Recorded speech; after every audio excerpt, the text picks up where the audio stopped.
Royal study academy YouTube channel में आपका बहुत बहुत स्वागत है। हमारी मेंसुरेशन में हमने अब तक 20 क्लास कंप्लीट कर चुके हैं, जिसमें हमने हर टॉपिक को एक एक क्लास में अच्छे से समझा है। जैसे आपका आयत हो गया, वृत्त हो गया, शंकु हो गया, गोला हो गया, बेलन हो गया, इस तरीके से हमने बारीकी से समझा है। लेकिन अब हम कुछ ऐसे क्वेश्चन को पढ़ेंगे जिसमें हमारा घन और घनाभ दोनों को मिक्स क्वेश्चन होंगे। जैसे गोला और शंकु के मिक्स क्वेश्चन होंगे, जैसे गोला, शंकु, बेलन तीनों के मिक्स क्वेश्चन होंगे। जैसे कि आप बोर्ड पे देख पा रहे हैं, गोला, शंकु, बेलन तीनों पर मिक्स क्वेश्चन होंगे, जिसमें कि तीनों आकृति से क्वेश्चन को संबंध दे रखा होगा और ऐसे क्वेश्चन को हम करना सीखेंगे। तो अब हम इस वीडियो को, इस क्लास को शुरू करेंगे और इससे पहले कि मैं इससे हटूंगा और आपको स्क्रीन पर क्वेश्चन नजर आएंगे और हम बारी बारी से बहुत अच्छे से समझेंगे, बहुत सरल भाषा में, और आप इस तरीके से हमारे साथ जुड़ेंगे। चलिए, तो अब हम करते हैं इस गोला, शंकु, बेलन तीनों पर आधारित क्वेश्चन है। पहला क्वेश्चन देख लेते हैं। एक लंब वृत्तीय बेलन, एक अर्धगोला और एक लंब वृत्तीय शंकु एक ही आधार पर स्थित हैं और उनकी ऊंचाई बराबर है, उनके आयतन का अनुपात बताइए। हमें अनुपात बताना है। देखो, लंब वृत्तीय बेलन, अर्धगोला और शंकु, तीन बातें कही है उसने और तीनों एक ही आधार के हैं। तो हम समझेंगे अगर आधार एक ही है तो त्रिज्या कैसी होगी, समान होगी। इस पहले क्वेश्चन को बहुत ही डिटेल में समझेंगे और फिर हम बहुत स्पीड के साथ में सॉल्व करेंगे। जैसे कि उसने हमने शंकु की बात करी है, अर्धगोले की बात करी है, तो पहले हम अर्धगोले की बात कर ले रहे हैं। ये हमारा कोई अर्धगोला है, तो हम अर्धगोला बना ले रहे हैं, तो ये हमारा अर्धगोला बन गया। अब हम बात करें शंकु की, तो चलिए सर शंकु भी बना लीजिए। तो हम इस तरीके से शंकु भी बना लेते हैं। देखिए, आधार समान है, इसलिए मैं क्या कर रहा हूँ, इस शंकु को नीचे भी बना सकते हैं, ऊपर भी बना सकते हैं, ऐसे कोई दिक्कत नहीं है। इस तरीके से ये हमारा शंकु बन गया। अर्धगोले की बात करिए, शंकु की बात करिए और साथ में बेलन की बात करिए। चलिए बेलन को बना लेते हैं। तो हमारा कुछ इस तरीके से ये बेलन है, ठीक है, ये बेलन है। आधार समान है, इसीलिए मैं इस बेलन को ऊपर बना दूं, कोई दिक्कत नहीं है। वैसे आधार समान तो दोनों बेलन में तो समान ही होता है, नीचे का आधार ऊपर का आधार समान ही होता है। अब देखिए, यहाँ से जब आधार समान है तो त्रिज्याएं बराबर होंगी। ये मेरी बात समझनी है हमें। जब आधार समान है तो त्रिज्याएं भी बराबर होंगी, ठीक है। तो हम कहेंगे अगर इसकी त्रिज्या r है तो इसकी त्रिज्या भी r होगी, इसकी त्रिज्या भी r होगी। और साथ में क्वेश्चन में बोला है कि इनकी ऊंचाइयां बराबर हैं, तो इसकी ऊंचाई, शंकु की ऊंचाई h, बेलन की ऊंचाई h और इसकी तो ऊंचाई त्रिज्या होती है वैसे तो, बट ये भी किसका काम करेगी, h का काम करेगी। चलिए, उसने पूछा है कि आयतनों का अनुपात बताओ। अगर हम बात करें, अब एक बार क्वेश्चन को देख लेते हैं कि हमें आयतन में किस हिसाब से निकालना है। तो सबसे पहले बेलन की बात कर रहा है, फिर अर्धगोला की बात कर रहा है, फिर शंकु की बात कर रहा है। पहले बेलन की बात करी है, फिर अर्धगोला। देखिए, यहाँ नंबर डाल दे रहे हैं, पहले सबसे पहले बेलन, फिर उसके बाद अर्धगोला, फिर सबसे लास्ट में शंकु। ये बात करिए, इसी के पैटर्न पे हमें इसका रेशियो निकालना होगा। तो लंब वृत्तीय शंकु आधार पर स्थित है, ठीक है, ऊंचाई बराबर है, आयतन का अनुपात। तो सबसे पहले हम बात कर लें, बेलन का आयतन क्या होता है। बेलन का आयतन होता है पाई आर स्क्वायर h अनुपात। फिर नंबर सेकंड पे अर्धगोले का आयतन क्या होता है, 2/3 पाई आर क्यूब, ठीक है। नंबर 3 पे क्या, शंकु का आयतन क्या होता है, 1/3 पाई आर स्क्वायर h। यहाँ तक किसी को कोई दिक्कत नहीं होनी चाहिए। अब देखिए, ऊंचाइयां बराबर है, ऊंचाइयां बराबर है और त्रिज्या बराबर है। तो देखिए, पहली बात तो आप रेशियो में पाई से पाई कैंसिल कर देंगे। चलिए, सब कैंसिल हो गई, ठीक है।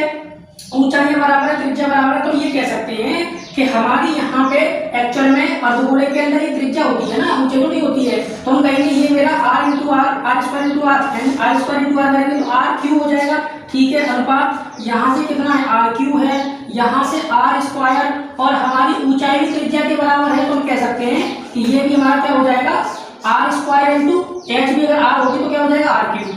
बट यहाँ पे कितना लिखा है, 2/3 लिखा है, यहाँ पे कितना लिखा है, 1/3 लिखा है। चलिए, तो r क्यूब से r क्यूब भी हमारा कैंसिल हो जाएगा। बट यहाँ पे 3 है, यहाँ पे भी 3 है, यहाँ पे भी 3 करना पड़ेगा।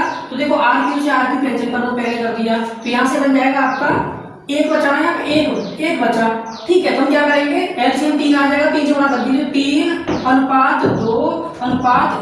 3:2:1 हमारा राइट आंसर हो जाएगा।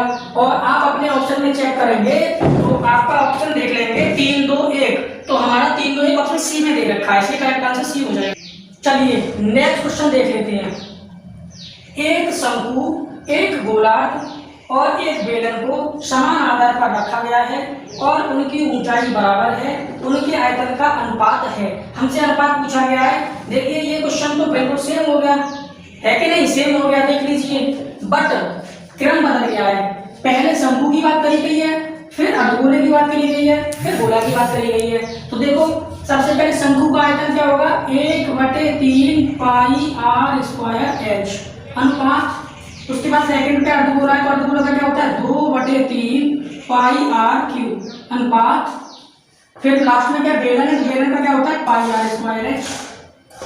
समान आधार है इसीलिए हमारी ऊंचाई और त्रिज्या तो कट जाएंगी। देखो कैसे, अब देखो जब इसकी ऊंचाई समान तो इसकी त्रिज्या है ऊंचाई, यहाँ पे ऊंचाई h r का काम कर रही है, तो जब तीनों की त्रिज्या ऊंचाई के समान है तो ये ऊंचाई अगर r है तो तीनों की ऊंचाई क्या हो जाएगी। तो कहने का मतलब जहां आपको ऊंचाई दिखेगी वहां पे क्या रख देना, r रख देना है। आप बोलेंगे 1/3 पाई h की जगह क्या रखना है, r रखना है, r² × r क्यूब हो जाएगा अनुपात 2/3 अनुपात सही बना लो 2/3 पाई r क्यूब पहले से ही है पाई r² × ऊंचाई अगर हमारी r है तो क्या हो जाएगा, r क्यूब हो जाएगा।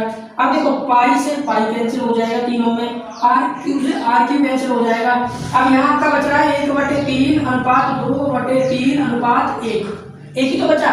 अब यहाँ क्या कर सकते हैं, एक बटे में मान सकते हैं, यहाँ 3 है पर यहाँ 3 नहीं है तो 3 से गुणा इधर ऊपर नीचे 3 से गुणा करा दीजिए तो बन गया 3, ये 3 से कैंसिल, अनुपात बन जाएगा 1/2/3। तो इस प्रकार से करेक्ट आंसर 1/2/3 हो जाएगा। आप अपना ऑप्शन देखेंगे, ऑप्शन सी करेक्ट हो जाएगा। चलिए अगला क्वेश्चन देखते हैं। यदि एक गोलार्ध, एक वृत्ताकार बेलन तथा एक शंकु की त्रिज्याएं तथा ऊंचाइयां परस्पर एक समान हो तो उनके आयतनों का अनुपात कितना होगा। देखिए यहाँ पे भी क्वेश्चन सेम है लेकिन थोड़ा क्रम बदल रहा है। तो देखिए यहाँ भी सेम सवाल है लेकिन यह सीक्वेंस हमारा अलग अलग है। पहले अर्धगोले की बात करी है, फिर बेलन की बात करी है, फिर शंकु की बात करी है। सेम सवाल है तो हम क्या करेंगे, अर्धगोले का आयतन क्या होता है 2/3 पाई r क्यूब, ठीक है। यहाँ पे भी त्रिज्या ऊंचाइयां समान है। बेलन का आयतन क्या होता है पाई r²h। उसके बाद शंकु का आयतन क्या होगा 1/3 पाई r²h। लेकिन ऊंचाइयां समान है तीनों की, तो कहने का मतलब यहाँ ऊंचाई अगर r है, इन सब की भी ऊंचाई क्या हो जाएगी, r ही तो हो जाएगी, बिल्कुल हो जाएगी। तो बस पाई से पाई काट दीजिए, सबसे पहले काट दिया। अब देखिए 2/3 गुणा r क्यूब अनुपात r² और ऊंचाई आपकी r है तो क्या हो जाएगा r² × r क्यूब बन जाएगा अनुपात 1/3 r² × ऊंचाई अगर r है तो r क्यूब बन जाएगा, बिल्कुल बन जाएगा। r क्यूब से r क्यूब कैंसिल हो जाएगा, आपका यहाँ बचेगा 2/3 अनुपात 1/3। ठीक है, तो आप इन दोनों का एलसीएम से करेंगे तो एलसीएम 3 आगे कट जाएगा, तो ये तो आपका 2 ही रहेगा, यहाँ अनुपात 3 हो जाएगा, यहाँ अनुपात 1, तो 2/3:1 हमारा आंसर हो जाएगा। और हम अपने ऑप्शन में देखेंगे 2/3:1, तो हमारा डी ऑप्शन करेक्ट।